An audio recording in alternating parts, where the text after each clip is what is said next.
So usually there's correspondence or a match between the gestures the person makes and what they say in words.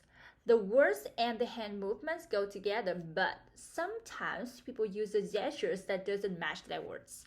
That's called a mismatch, and that's very interesting because it can show you when someone doesn't understand.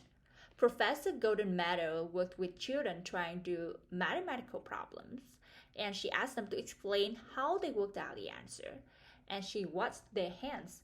She noticed that sometimes the hand movements could be different from what the child was saying, and she figured that indicated where the child was confused, and it can tell you a lot about what's going on their heads.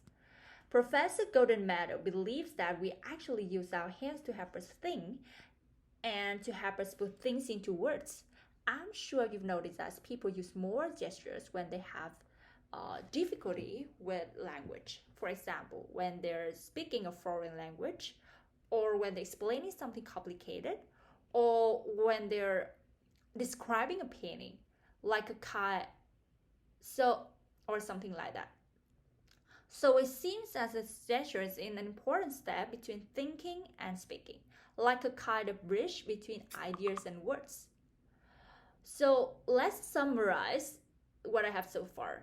Firstly, everybody makes gestures. It seems to be an ability that we are born with. Second, gestures usually correspond to language. The gestures go with what the person is saying. When gestures don't match the language, that can indicate that someone is still working out their concept.